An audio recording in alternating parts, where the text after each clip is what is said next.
नमस्कार दोस्तों, welcome to study with Neelam. I hope आप सभी लोग बहुत अच्छे होंगे। आज हम 21 और 22 अप्रैल 2021 के सभी best top current affairs question with point two point section complete करने वाले हैं, तो वीडियो में लास्ट तक बने रहिएगा। अगर आप स्टडी विथ नीलम चैनल पर पहली बार आए तो फटाफट से हमारे चैनल को सब्सक्राइब कर लीजिए और वीडियो को ज़्यादा से लाइक करके और शेयर करके अपना सहयोग हमारे साथ बनाए रखिए। चलिए तो शुरू करते हैं आज का लेक्चर फटाफट। पहला क्वेश्चन है हमारा, हाल ही में समाचारों में चर्चा में रहा इंजनिटी क्या है।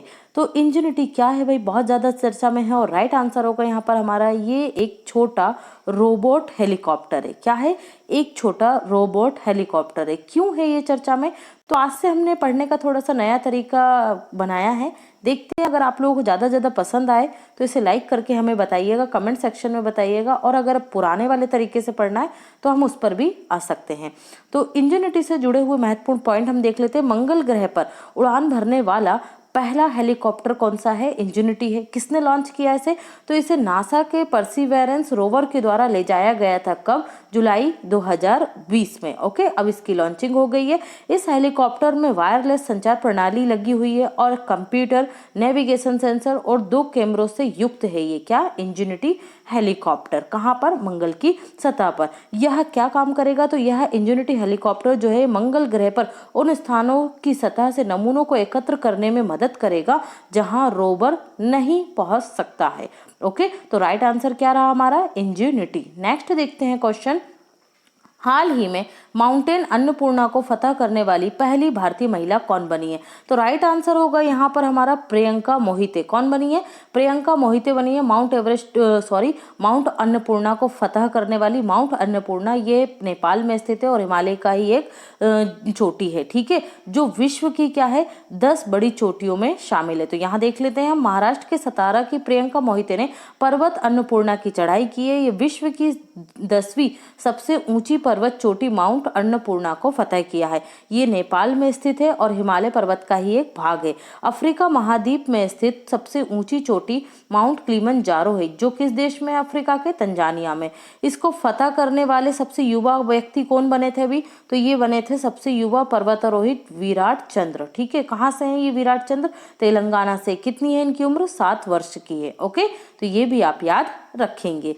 नेक्स्ट देखते हैं, प्रति वर्ष राष्ट्रीय स्तर पर सिविल सर्विस दिवस कब मनाया जाता है?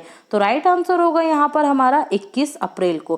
प्रति वर्ष 21 अप्रैल को राष्ट्रीय स्तर पर सिविल सर्विस डे मनाया जाता है। और सिविल सर्विस डे 21 अप्रैल को ही क्यों मनाया जाता है? तो इस दिन हमारे देश के पहले गृह मंत्री कौन थे? पहले गृह मंत्री सरदार वल्लभ भाई पटेल ने 1947 में नवनियुक्त प्रशासनिक सेवा के अधिकारियों को संबोधित किया था और उसी दिन की याद में प्रति वर्ष सिविल सर्विस डे 21 अप्रैल को मनाया जाता है। अदर ऑप्शन देख लेते हैं। 18 अप्रैल को मनाया जाता है विश्व विरासत दिवस, 7 अप्रैल को मनाया जाता है विश्व स्वास्थ्य दिवस और 19 अप्रैल को मनाया जाता है विश्व लीवर दिवस। तो चलिए देख लेते हैं अप्रैल के कुछ महत्वपूर्ण दिवस। पहला अप्रैल को मनाया गया था उत्कल दिवस या ओडिशा दिवस। 2 अप्रैल को मनाया गया विश्व ऑटिज्म दिवस और अंतरराष्ट्रीय बाल पुस्तक दिवस। इसकी थीम क्या थी अंतरराष्ट्रीय बाल पुस्तक दिवस की? The music of words. ठीक है, 4 अप्रैल को मनाया गया अंतरराष्ट्रीय खदान जागरूकता दिवस। 5 अप्रैल को राष्ट्रीय समुद्री दिवस और 5 अप्रैल को ही अंतरराष्ट्रीय अंतरात्मा दिवस मनाया गया। 7 अप्रैल को मनाया गया विश्व स्वास्थ्य दिवस और विश्व स्वास्थ्य दिवस की थीम क्या थी? सभी के लिए एक स्वस्थ स्वच्छ दुनिया का निर्माण करना। 10 अप्रैल को मनाया गया विश्व होम्योपैथी दिवस और इसकी थीम थी homeopathy road map for integrative medicine. 11 अप्रैल को मनाया गया राष्ट्रीय सुरक्षित मातृत्व दिवस और 11 अप्रैल को ही मनाया गया विश्व पार्किंसन बीमारी दिवस। और विश्व पार्किंसन बीमारी जो है इसका थीम क्या रही? Moving forward through strength. Okay, याद रखिएगा। 15 अप्रैल को 2 दिवस मनाया गया विश्व कला दिवस और हिमाचल दिवस। 16 अप्रैल को मनाया गया विश्व आवाज दिवस वर्ल्ड वॉइस डे और इसकी थीम क्या थी? One world many voice. 17 April को मनाया गया विश्व हीमोफीलिया दिवस। इसकी थीम थी adopting to change sustaining a care in a new world. 18 April को विश्व विरासत दिवस मनाया गया। इसकी थीम थी complex past diverse future. 19 April को विश्व लीवर दिवस मनाया गया। 21 अप्रैल को राष्ट्रीय लोक सेवा दिवस या सिविल सर्विस डे और 21 अप्रैल को ही मनाया जाता है विश्व रचनात्मक उपभोक्ता और नवाचार दिवस। तो ये सभी अप्रैल के डे थे, याद रखिएगा। नेक्स्ट देखते हैं, निम्न में से कौन सा देश वर्ष 2025 तक स्पेस स्टेशन लॉन्च करेगा? तो राइट आंसर होगा यहाँ पर हमारा रूस।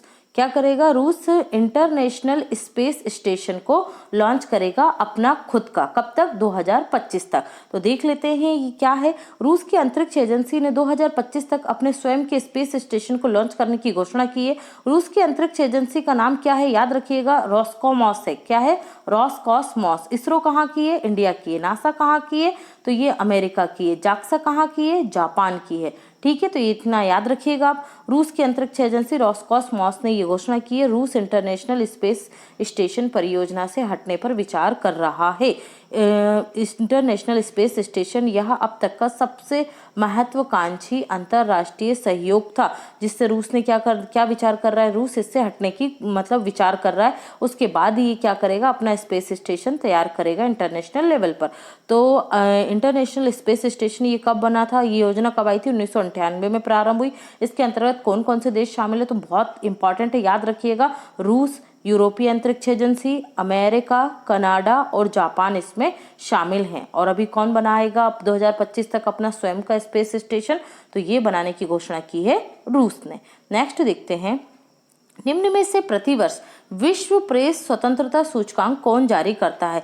मोस्ट इंपॉर्टेंट क्वेश्चन है, अच्छे से याद रखिएगा। इसे जारी करता है रिपोर्टर्स विदाउट बॉर्डर्स के द्वारा इसे जारी किया जाता है। तो प्रति वर्ष होता है ये जारी। रिपोर्टर्स विदाउट बॉर्डर्स के द्वारा विश्व प्रेस स्वतंत्रता सूचकांक प्रति वर्ष जारी किया जाता है। पहले स्थान पर 2021 में रहा नॉर्वे, दूसरे स्थान पर फिनलैंड और तीसरे स्थान पर डेनमार्क रहा है। NFD से आप इसे याद कर सकते हैं, नॉर्वे, फिनलैंड और डेनमार्क। इस इंडेक्स के अनुसार भारत को पत्रकारिता के लिए क्या माना गया है? एक खराब देश माना गया है। ठीक है, क्योंकि RTI के तहत और विभिन्न प्रकार के जब पत्रकार हमारे देश में पत्रकारिता करते हैं तो उनकी जान ले ली जाती है या उनकी जान को खतरा बना रहता है, उनको धमकाया जाता है। इस वजह से भारत में क्या है? पत्रकारिता का माहौल खराब है। किसके अनुसार? रिपोर्टर्स विदाउट बॉर्डर्स के अनुसार। ये कहाँ का एक ऑर्गेनाइजेशन है? तो ये जर्मनी का ऑर्गेनाइजेशन है, याद रखिएगा। और 2021 में भारत का विश्व प्रेस स्वतंत्रता सूचकांक में कौन सा स्थान है? तो 180 देशों में हमने स्थान सुरक्षित किया है 142वां। ओके, तो ये रैंक याद रखिएगा, ये इंपॉर्टेंट है। नेक्स्ट क्वेश्चन देखते हैं, जल जीवन मिशन निम्न में से किस मंत्रालय से संबंधित है? तो राइट आंसर होगा यहाँ पर हमारा कृषि एवं किसान कल्याण मंत्रालय। कौन है इसके मंत्री? तो इसके मंत्री हैं वर्तमान में नरेंद्र सिंह तोमर और उनका लोकसभा क्षेत्र क्या है? तो ये है मध्य प्रदेश का मुरैना। जल जीवन मिशन, इस मिशन का संबंध जल शक्ति मंत्रालय से है। इसके मंत्री कौन है? किससे है? यहाँ पर मैंने बोल दिया आपसे, कृषि मंत्रालय। किससे है? जल शक्ति मंत्रालय से। इसके मंत्री हैं गजेंद्र सिंह शेखावत। इसका उद्देश्य क्या है जल जीवन मिशन का? तो इस मिशन का उद्देश्य प्रत्येक ग्रामीण परिवार को पर्याप्त मात्रा में पीने के पानी की आपूर्ति करना, जो हर घर नल से उपलब्ध कराया जाएगा। ये योजना है हर घर नल। ओके, इसका उद्देश्य प्रत्येक राज्य को हर घर जल बनाने के लक्ष्य को प्राप्त करना। मतलब प्रत्येक राज्य के ग्रामीण गांवों में, ग्रामीण क्षेत्रों में जो पीने का पानी है वो स्वच्छ हो, उसकी आपूर्ति निरंतर बनी रहे और उसका जो पहुंच है वो किसके माध्यम से हो? प्रत्येक घर में नल के माध्यम से हो। तो देश का पहला हर घर जल या हर घर नल वाला राज्य कौन सा बना है? तो ये गोवा बना है। ओके, याद रखिएगा। नेक्स्ट देखते हैं, हाल ही में निम्न में से किस राज्य में ट्राइफेड 4 ट्राइब्स इंडिया आउटलेट्स का उद्घाटन किया गया है? तो राइट आंसर होगा यहाँ पर हमारा ए, दिल्ली। कहाँ किया गया है? दिल्ली में किया गया है। ट्राइफेड जनजातीय मामलों के मंत्रालय के अंतर्गत एक सहकारी संस्था है। कौन है जनजातीय मामलों के मंत्रालय के मंत्री? अर्जुन मुंडा है और इनका लोकसभा क्षेत्र झारखंड का खुंटिया है।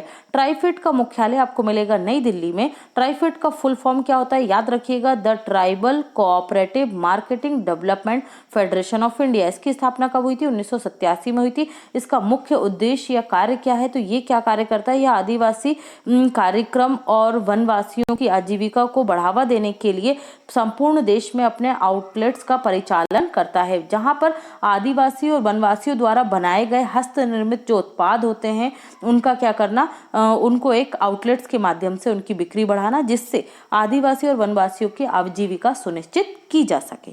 क्लियर है? तो याद रखिएगा। नेक्स्ट देखते हैं, हाल ही में झारखंड मुक्ति मोर्चा पार्टी के द्वारा चुनावी बॉन्ड दाता का नाम घोषित किया गया। यह कौन है? देखिए, बड़ी मात्रा में 2019-20 की एक रिपोर्ट के अनुसार राजनीतिक जो पार्टियां हैं, इन्हें जो बड़ी मात्रा में फंड प्राप्त हुआ है, जो डोनेशन प्राप्त हुआ है राजनीतिक दलों को, वो किसके रूप में प्राप्त हुआ है? इलेक्ट्रोल बॉन्ड या चुनावी बॉन्ड के रूप में प्राप्त हुआ, और ये एक बहुत बड़ा सोर्स रहा है राजनीतिक दलों का।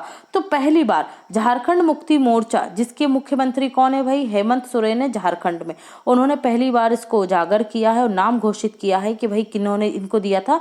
हिंडाल्को के द्वारा, जो क्या है, एक एल्यूमिनियम और कॉपर मैन्युफैक्चरिंग कंपनी है हिंडाल्को। उसने दिया था इलेक्ट्रोल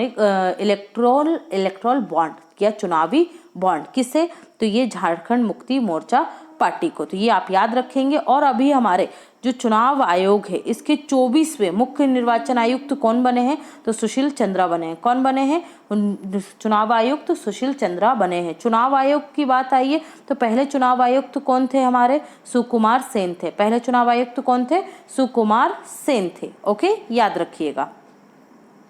अगर आप स्टडी विथ नीलम चैनल पर पहली बार आए हैं और आपको हमारा पढ़ाने का तरीका पसंद आ रहा है तो ज़्यादा से ज़्यादा हमारे चैनल को सब्सक्राइब कीजिए, बेल आइकन प्रेस करना बिल्कुल मत भूलिए। आप हमें सभी सोशल मीडिया प्लेटफॉर्म पे फॉलो कर सकते हैं, लिंक आपको डिस्क्रिप्शन बॉक्स में मिल जाएगा। पीडीएफ के लिए आप टेलीग्राम चैनल ज्वाइन कीजिए इस लेक्चर की, इससे पहले की किसी भी लेक्चर्स की, और करंट में जो भी अपडेट चल रही है, जो आपको मिलना चाहिए, वो सभी इन्फॉर्मेशन हमारे टेलीग्राम चैनल पर आपको प्राप्त हो जाएगी। वीडियो को ज़्यादा से ज़्यादा लाइक कीजिए, शेयर कीजिए और चैनल को सब्सक्राइब करना बिल्कुल मत भूलिए। चलिए तो शुरू करते हैं पॉइंट टू पॉइंट सेक्शन। केंद्रीय वाणिज्य और उद्योग मंत्रालय ने स्टार्टअप इंडिया सीड फंड योजना का प्रारंभ किया। इसके अंतर्गत स्टार्टअप को वित्तीय सहायता प्रदान की जाएगी। इस फंड में 945 करोड़ रुपए को मंजूरी दी गई है। फंड याद रखिएगा, स्टार्टअप इंडिया सीड फंड में कितने फंड के या बजट का लोकेशन जो मंजूरी दी गई वो कितना हुआ है? 945 करोड़ रुपए एलोकेशन हुआ है इस योजना के लिए।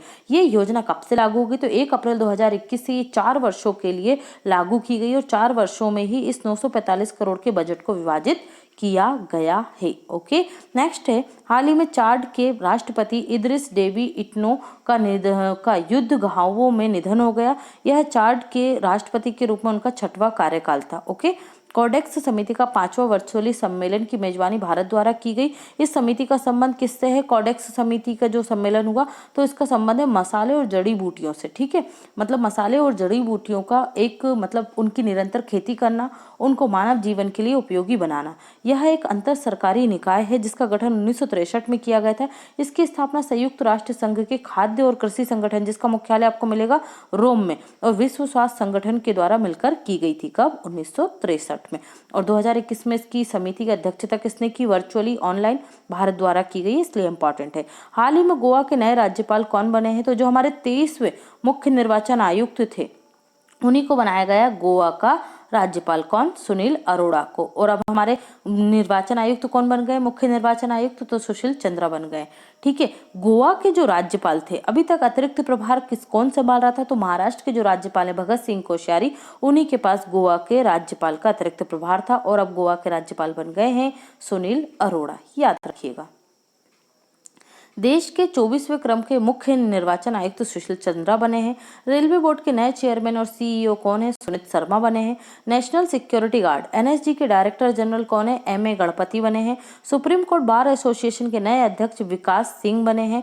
देखो अपना देश के अंतर्गत पर्यटन मंत्रालय ने एक वेबिनार खजुराहो के मंदिरों पर आयोजित किया। यह वेबिनार एक भारत श्रेष्ठ भारत अभियान के अंतर्गत ही आयोजित किया गया था। इसके विषय क्या था वेबिनार का? तो इसका विषय था खजुराहो में बने मंदिरों की वास्तुशिल्पीय भव्यता। ओके, इस विषय पर यह आयोजित किया गया था। हाल ही में राष्ट्रीय फिल्म पुरस्कार विजेता सुमित्रा भावे, निर्देशक, निर्माता, पटकथा लेखक का निधन हो गया। इनकी प्रमुख फिल्मों में कौन कौन सी थी? देवराई, कसाब, डोगी प्रमुख थी। ओके, याद रखिएगा, ये मराठी फिल्में ज्यादा लिखती थी। हाल ही में यूनाइटेड किंगडम ने नए राष्ट्रीय डिजिटल मुद्रा बिटकॉइन को बनाने का निर्णय लिया है। बैंक ऑफ इंग्लैंड ने कहा है कि घरों, व्यवसायों और बैंकों द्वारा इसका उपयोग जल्द ही किया जाएगा। ओके, बिटकॉइन या आभासी मुद्रा अपनाने वाला पहला देश कौन सा है विश्व का? तो बाहामास है। ठीक है, बाहामास आपने सुना होगा, और चाइना के भी कुछ शहरों में इसका परिचालन हो रहा है। और अब घोषणा की गई है किसके द्वारा, यूनाइटेड किंगडम के द्वारा, कि ये बिटकॉइन एक डिजिटल मुद्रा लेकर आएंगे, लेकिन भारत में इनका परिचालन नहीं किया जाएगा। ओके, याद रखिएगा। सिडबी के नए अध्यक्ष शिव सुब्रमण्यम रमन को बनाया गया है। इनका कार्यकाल 3 वर्ष का होगा। सिडबी का मुख्यालय आपको कहाँ मिलेगा, लखनऊ में। अमेरिका के पूर्व राष्ट्रपति वॉल्टर फिट्ज मॉडेल का निधन हो गया। ये अमेरिका के राष्ट्रपति रहे, जिमी कार्टर के समय उपराष्ट्रपति थे। वर्तमान में कौन है अमेरिका के राष्ट्रपति, तो जो बाइडन है, और उपराष्ट्रपति पहली महिला कौन बनी है, कमला हैरिस बनी है। हाल ही में बैडमिंटन प्रतियोगिता, याद रखिएगा बैडमिंटन प्रतियोगिता है कौन सी, योनेक्स सनराइज इंडिया ओपन 2021 को स्थगित कर दिया गया। क्यों, कोविड-19 के संक्रमण के कारण। हाल ही में भारत तथा जर्मनी के मध्य समुद्री पर्यावरण से संबंधित समझौते पर हस्ताक्षर किए गए हैं। आवास और शहरी मामलों के मंत्रालय के साथ ही कोच्चि, कानपुर और पोर्ट ब्लेयर के प्रतिनिधि भी इसमें शामिल हुए थे, क्योंकि जो जर्मनी है और भारत है, ये दोनों मिलकर किन क्षेत्रों में, कोच्चि में, कानपुर में और पोर्ट ब्लेयर में समुद्री पर्यावरण को सुरक्षित करने का प्रयास करेंगे। ओके, आप सोचेंगे कानपुर में समुद्री परीक्षण, तो कानपुर में जो नदियां हैं उनका संरक्षण किया जाएगा। हाल ही में समाचारों में चर्चा में रही स्वदेश निर्मित INAS 223 एक हेलीकॉप्टर है। भारतीय नौसेना एयर स्क्वाड्रन गोवा में ALH MK यूनिट 3 की पहली श्रेणी है ये। इसका उपयोग खोज, बचाव और विशेष अभियानों में किया जाएगा। ओके, याद रखिएगा INAS 223 क्या है, एक हेलीकॉप्टर है। इजराइल विश्व का पहला देश बना है जहां मास्क को न पहनने के आदेश जारी किए गए हैं, क्योंकि यहां के 80% जनसंख्या का क्या किया जा चुका है, टीकाकरण किया जा चुका है। हाल ही में लेक्सिकोग्राफर रहे जी वेंकट सुब्बैया, किस भाषा के लेक्सिकोग्राफर थे, कन्नड़ भाषा के, का निधन हो गया। लेक्सिकोग्राफर किसे कहा जाता है, जो डिक्शनरी का लेखन करते हैं। ठीक है, डिक्शनरी लिखते हैं, उसकी कमियों को निकालते हैं। तो याद रखिएगा लेक्सिकोग्राफर थे जी वेंकट सुब्बैया। कोविड-19 पर अंकुश लगाने के लिए राजस्थान सरकार के द्वारा जन अनुशासन पखवाड़ा लॉन्च किया गया। मतलब 15 दिनों के लोगों से ही अनुशासन बरतने के लिए इसमें विभिन्न नियम बनाए गए हैं। किसने, राजस्थान सरकार ने। हाल ही में सीनियर एशियन रेसलिंग चैंपियनशिप 2021 का 34वां संस्करण अलमाटी कजाकिस्तान में आयोजित किया गया। भारत को इसमें कौन सा स्थान प्राप्त हुआ ओवरऑल, तो तीसरे स्थान पर रहा भारत। कितने पदकों के साथ, कुल 14 मेडलों के साथ रहा, जिसमें 5 गोल्ड जीते। कौन कौन ने जीते, विनेश फोगाट, अंशु मलिक, सरिता मोर, रवि कुमार भेया और दिव्या काकरान ने जीते हैं 5 गोल्ड। इसमें 3 रजत और 6 कांस्य पदक, कुल 14 मेडल भारत के द्वारा जीते गए हैं। हाल ही में क्रिप्टो करेंसी पर किस देश ने प्रतिबंध लगाया, तो याद रखिएगा तुर्की ने इस पर प्रतिबंध लगाया है। क्वेश्चन आपसे पूछा गया था, खजुराहो अंतरराष्ट्रीय नृत्य महोत्सव प्रतिवर्ष निम्न में से किस राज्य में आयोजित किया जाता है, तो राइट आंसर था इसका सी, मध्य प्रदेश। जो खजुराहो अंतरराष्ट्रीय नृत्य महोत्सव है, ये प्रतिवर्ष मध्य प्रदेश के छतरपुर जिले की खजुराहो में आयोजित किया जाता है। चंदेल राजाओं द्वारा खजुराहो के मंदिरों का निर्माण किया गया था। ओके, और ये अपने निर्माण कला के लिए, वास्तुशिल्प के लिए प्रसिद्ध हैं। इसमें अवशेष के 22 मंदिर बचे हुए हैं, जहां पर मार्च के महीने में भारतीय शास्त्रीय नृत्य के 1 सप्ताह भर के आयोजन, मतलब 1 सप्ताह भर का पूरा आयोजन किया जाता है। याद रखिएगा इसमें भारत के सभी जो शास्त्रीय नृत्य हैं उसके कलाकार शामिल होते हैं और विश्व स्तर से भी महत्वपूर्ण कलाकार यहाँ आते हैं। जो खजुराहो है, इसके मंदिरों को यूनेस्को की साइट्स में शामिल किया गया था। कब, तो ये शामिल किए गए थे 1989 में। तो ये भी आप याद रखेंगे। और जो है ASI के द्वारा, आर्कियोलॉजिकल सर्वे ऑफ इंडिया के द्वारा 2021 में पहली बार, कब, 44 वर्षों के बाद खजुराहो के जो पश्चिमी मंदिर समूह है, कहाँ पर, पश्चिमी मंदिर समूह में पहली बार इस नृत्य के आयोजन को मंजूरी दी गई थी। इसलिए भी ये चर्चा में रहा था, तो याद रखेंगे आप लोग। आज का आपका क्वेश्चन है, हाल ही में समाचारों में चर्चा में रहा नतांज नाविकीय साइट किस देश में स्थित है। आई होप आप सभी लोग आंसर करेंगे। आंसर जरूर कीजिए, जैसे भी आप पढ़ सकते हैं, जहां से भी पढ़ सकते हैं, लेकिन आंसर कीजिए। इससे आपके और हमारे बीच में इंटरेक्शन बढ़ेगा। देन हम इसका एक्सप्लेनेशन आपको नेक्स्ट वीडियो में करेंगे। Okay friends, thanks for watching and take care.